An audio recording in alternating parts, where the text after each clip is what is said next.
according to social media, this is not only Children's Mental Health Week, but today, Thursday the 6th of February, is Time to Talk Day, which it all works out well. I know this video is probably going to be uploaded eventually quite late in the day, just due to the time that I'm recording it and the time it takes to upload, but mental health is a subject that I wanted to cover for a while.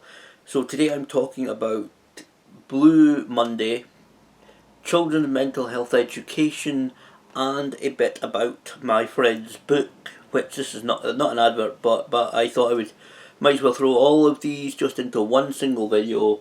Lucy's Blue Day. It's a children's book about mental health and about Lucy Pear, but I'll get to that in a couple of minutes. First of all, like I said, I wanted to do this for, actually several months, because I wanted to get my hands on that book and discuss it.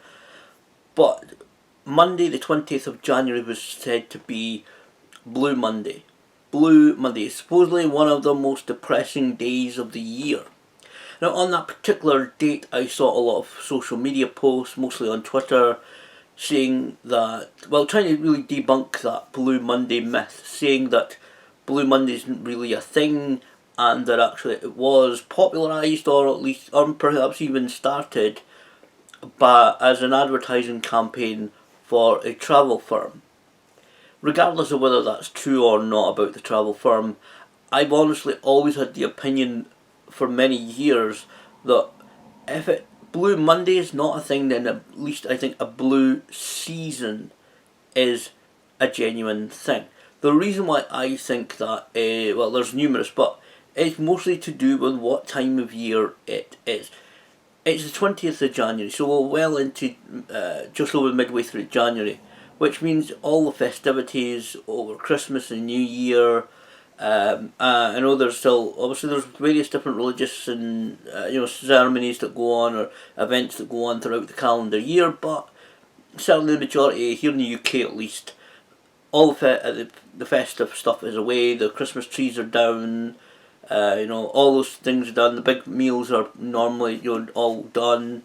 There's also things like, if you are off work during that Christmas New Year's period, even if you're off or just doing it off for a couple of days throughout a couple of weeks, you'll certainly be back full time to your job, or at least however many hours you do. But basically, if you work full time, you'll be back now full time at your job, back to the grind. Talking of that, you have to get up, you have to get going, you have to get to work, and that means quite often at this time of year, again I'm basing this all in the UK, it's dark when you get up. It's dark till quite later in the morning, so when you get up and you're going to work, you're travelling, if you're, because to be honest, I'll be honest about this, but it's still said in kind of, when people talk about work shifts and work kind of hours, that 9 to 5 is still talked about as if pretty much everybody does it. A lot of people in the UK are now doing shift. I used to do but it was shift work myself. It wasn't every single day the same exact hours. So shift work is apparently, I think it's like last year or something, taken over in terms of the amount of people who do, how people work. So people don't the majority don't do the 9 to 5. The majority of people now do shift work. But if you're working early in the morning, it applies the same. However way your work out, your work, kind of works out. I suppose that if you're getting up early in the morning to go to work, it's still dark. You get to work, then it's light, and it's light while you're stuck at work, and then by the time you're ready to get home or your shift's finishing, it's is already dark. So you're not seeing much daylight. That's another thing. Plus, of course, the weather. The weather doesn't help as well. It's especially around that time of year, the 20th of January. Still, even to this day, looking out, I know you can't see it, but looking out, it's quite bright. It's bitterly cold. Feeling a bit under the weather myself, so I've not gone out. But it's still bitterly cold. We've had the last couple of weeks rain, sleet, snow a little bit. it's very poor weather, so that all adds to it because people can't go out and enjoy the sunshine, or if it's heavy rain, and there's still storms coming in this weekend to the UK, which will see high winds and bad weather. So people can't get out and enjoy the sunshine, enjoy any outdoor activities, hobbies, or so forth. And if you have to travel between places, so it all kind of adds up. It's all adding up to that. Kind of depression, which means that a lot of people, and this is what kind of leads to the blue season, is that you realise you're quite a few months away. I don't know. Again, with every, people will be able to take holiday dates or days throughout the year to keep your sanity. It's recommended, but you're still several months away from taking that holiday that you're looking forward to, going to Spain, Australia, Europe, somewhere hot, sunny, or colder. Even if you want to enjoy the snow and the skiing, you're still maybe a few months away from that. It's still a traditional thing in the UK that has been held on to for hundreds of years now. That summer holiday, that getting away from work, getting away from your boss, not having to worry about projects, deadlines, getting your work done, whatever. All of that stuff. So all of that just wraps up into one ball. I call it blue season, and I've had that opinion that is around for a long time. And I do think it has been around for a long time. I do think that is something that people have. There is light at the end of the tunnel, because if you work on, the days will, everyone will try and find hobbies to enjoy, and there's light at the end of the tunnel because it doesn't last forever. Even though a lot of people, as they said, January seemed to last forever, but we're now starting get into February, and we will get eventually into the summer, and then it'll maybe be too hot. People will wish it was cooler, like it was back in maybe February, March, or whatever. So blue season is certainly a thing for me, not me personally, but for me personally, I think it is something that actually does go on. So if there's not one particular day, if there's not a single particular day that is absolutely the depressing day of the year, then I would absolutely say there is certainly, in my opinion, a blue season. That period of time where people aren't happy with the weather, it is very dark, they don't have any holidays, a way to look forward to, and so all those reasons I've given, I do believe in a kind of blue season. Moving on, children's mental health education. I'll make this a little bit quick because I do want to get to the book that my friend wrote, and again, it's not an advert, and I'll talk about that in a couple of minutes. But children's mental health, all I want to say on this is that children, because it is Children's Mental Health Week, whenever social issues come up, we've seen that a lot recently with things like mental health, gender equality, gender identity, different relations, Brexit, just all of these kind of things that come up.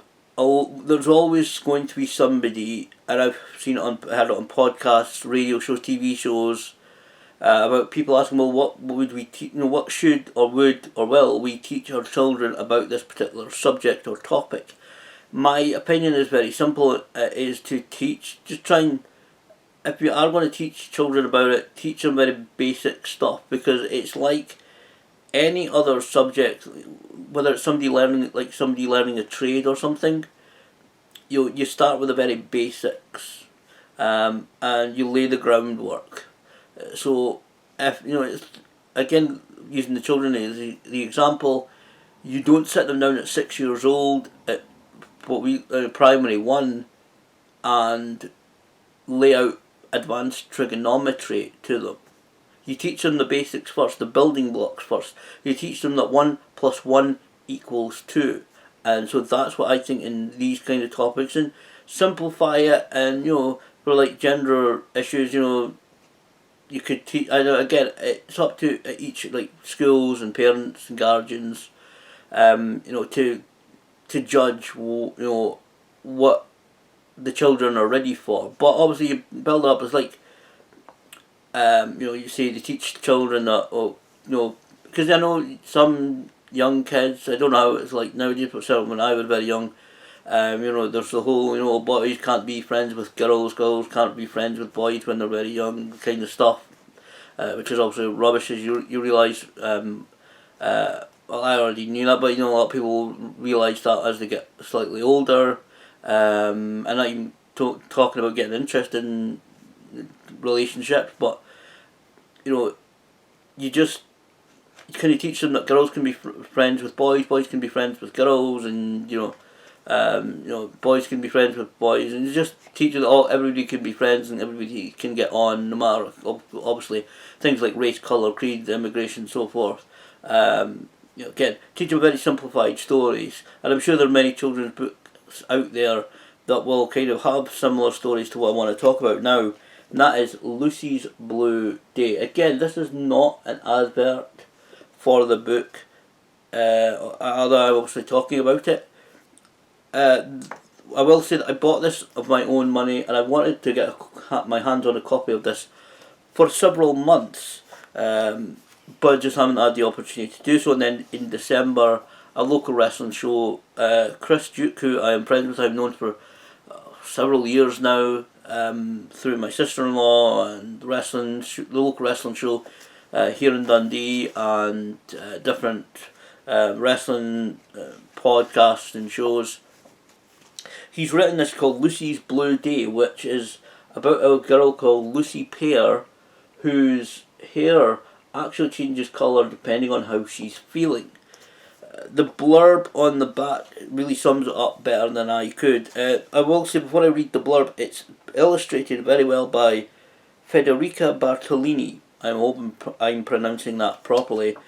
She has some really good, it may be a bit difficult to see in this light, but it is actually some really good artwork.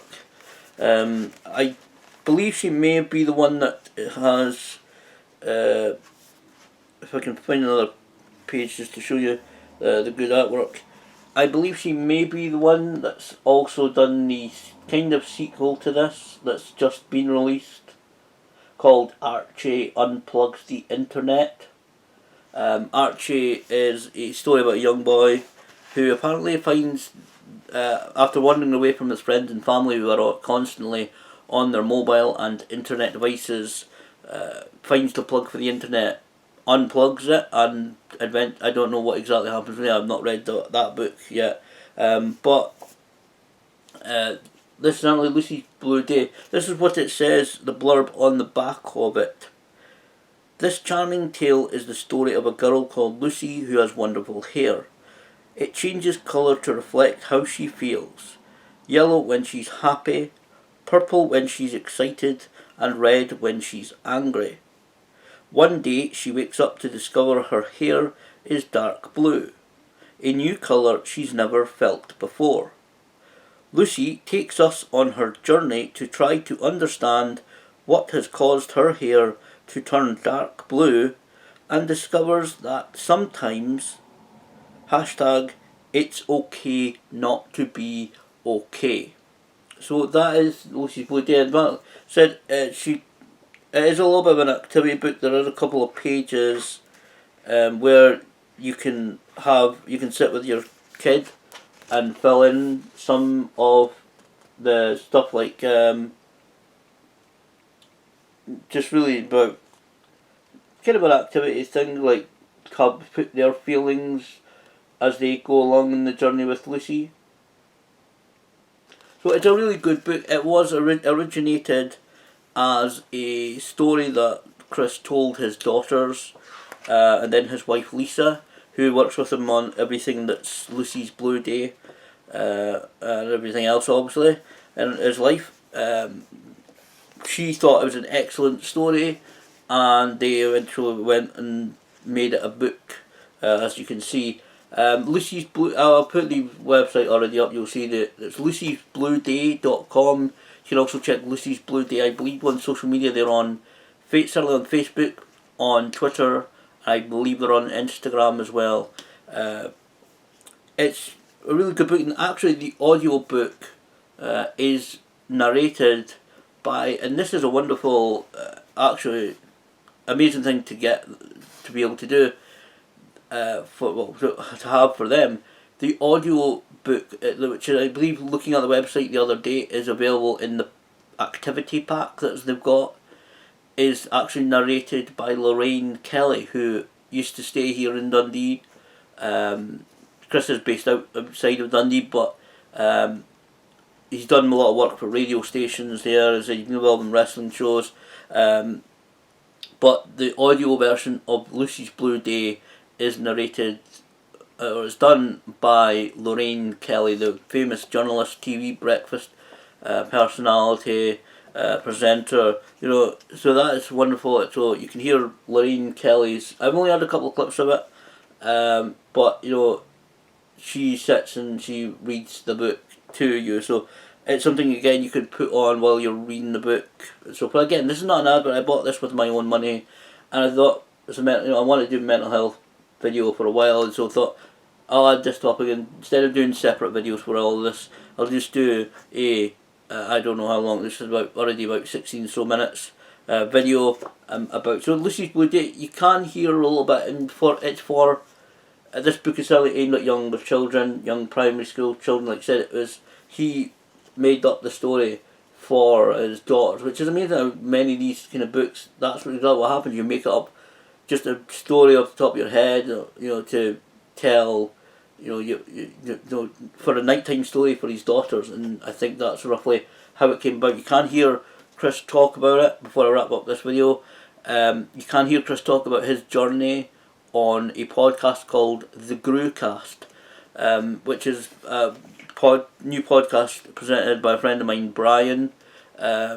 He's known as Gru in the wrestling world, but he's kind of stepped away from that now, and he's doing a podcast as one of his projects. The Grucast, Gruecast. I always get thingy, but people are taking the mick a little bit about me spelling out things, but I'll put up somewhere on the screen as well. Grucast, the Grucast, I think it's called. You can find that on social media, on Twitter at least, I think, or on Facebook. Anyway, check out. Certainly, the podcast, the Grucast, is available on all the major podcast platforms, and it's really good to hear Chris talk about battles with depression, stuff about his mental health. He's had physical weight issues and health issues as well that he talks about. That podcast is not really for kids, it's more for adults to get the information, and I'm looking forward to, as Chris says, he's working on his biography, and also they're hopefully, excuse me, I feel under the weather right now, but they are possibly going to do a male version of it. So if you've got a young kid, a young boy who's yeah, it's a good book, but it's, again, I'm talking about relationships, and boys can be friends with girls kind of thing, that some young kids are a bit, I don't want to do that. There may well be a male version of the same story, but just with a male character coming out. And again, that book actually unplugs the internet. They've just released that. I believe it's released. They've just launched it anyway, and I hope if it's not available now, it'll be available soon. But again, Lucy's Blue Day on lucysblueday.com and Lucy's Blue Day all across Twitter, Instagram, Facebook. Chris does do visits to schools. I don't know how wide and varied he does these kind of visits. I know they've had trouble with the transport recently. I don't know how far and wide Chris is able to do these kind of things. So if you've got a social group or something, message him on one of those, message him on the website. I think you can message him on the website, but certainly on Facebook, message him or something. And I'm sure you could look at, I don't know, you can look at what, you can message him and see. I'm not involved with it at all, so again, I don't know how wide and varied he's able to do things, but just to get the word out about Lucy's Blue Day. So it's a really good book, and I think that kind of stuff is really good to be able to, get, again, simple stories that kids will understand, to try and teach them about these kind of topics of mental health and so forth. So I want to do that video for a while. I'll be back. Obviously, this channel isn't. I'll be back with a video hopefully in the next couple of days. Hopefully, if I'm not feeling too bad. But certainly, this channel isn't anything. I'll just say, just like my thoughts recently, and not in a bad way. this channel certainly, if I'm learning anything, or looking to do different things on YouTube in 2020, this channel certainly isn't anything if it isn't random.